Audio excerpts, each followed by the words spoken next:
Hey, listeners, we're continuing our series of live bonus episodes from ViVE and HIMSS, where we sat down with industry leaders about innovations and digital trends that are making healthcare easier. Today, you'll hear from Dr. Georgia Gaveras, co-founder and chief medical officer at Talkiatry. Let's get to it. How do you help frame what telepsychiatry is for someone who just hasn't, grown up with it or is kind of learning what the benefits are? Yeah, I think honestly, I wouldn't even say people haven't grown up with telepsychiatry. A lot of people just haven't grown up with psychiatry. When I was a kid, I'm a child psychiatrist. My specialties are child psychiatry and addiction. And when I was a kid, in high school in the 90s, I didn't know anyone that saw a psychiatrist. Anyone. And if you know any high school students now, they're really open about talking about their experiences with mental health. And I think just that shift of psychiatry full stop is huge. And it's not that far removed. So, when we talk about telepsychiatry, telemedicine has been practiced before the pandemic. I don't think people realize, but telepsychiatry existed, telemedicine existed.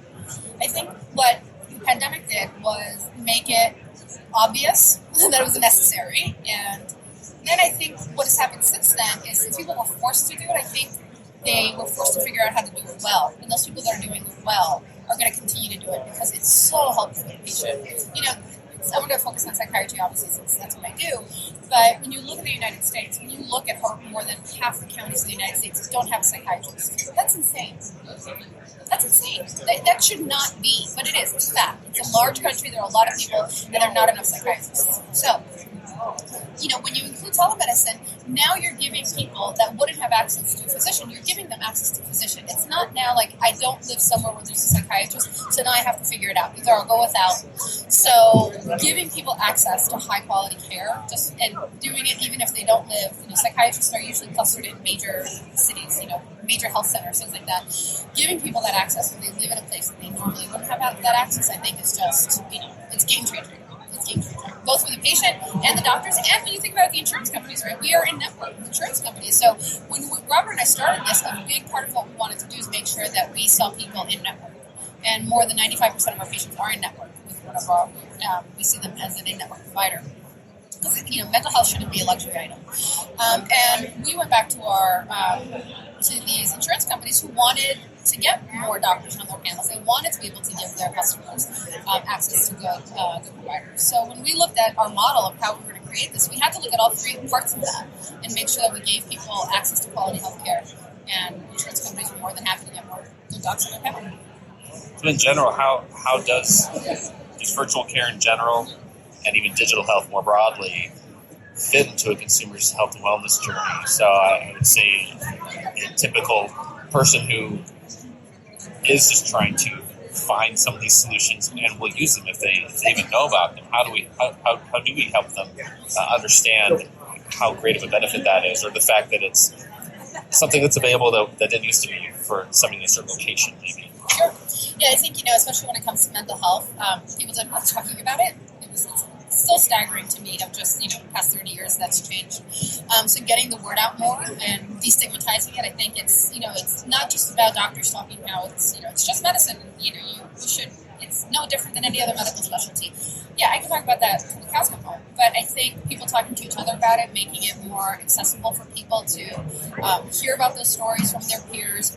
Celebrities, whenever a celebrity comes out and talks about their struggles with mental health, you always see more people being able, athletes, when they talk about it, I think it's great. Athletes are superheroes, really, when you think about it.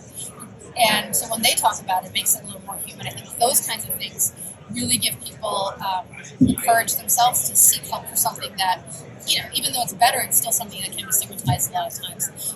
And then, what we do is give people access to expertise so they can come to us and talk to a psychiatrist and find out what's going on. Do I need a psychiatrist? Do I just need to go to therapy? Do I not necessarily need medication?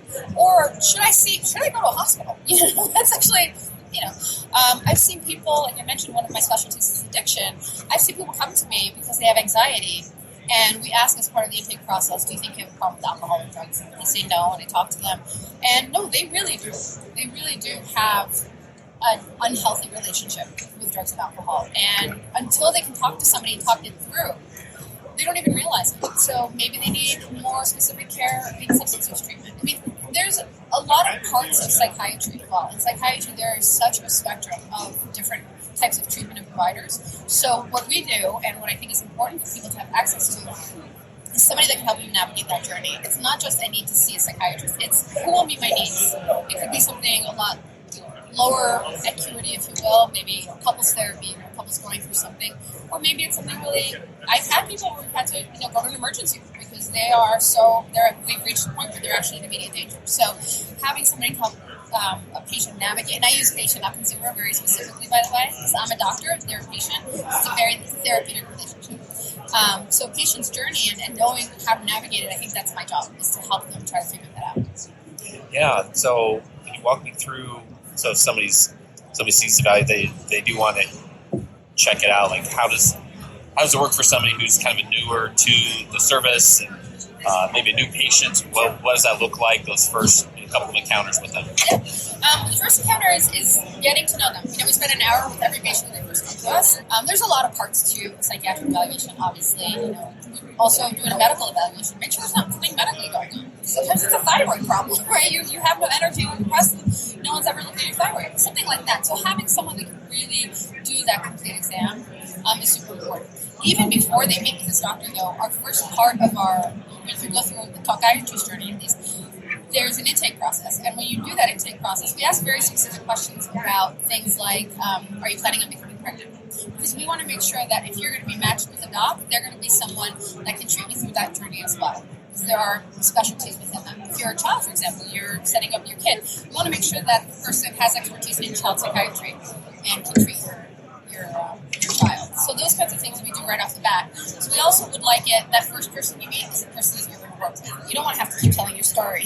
Meet somebody and then they're not a good fit.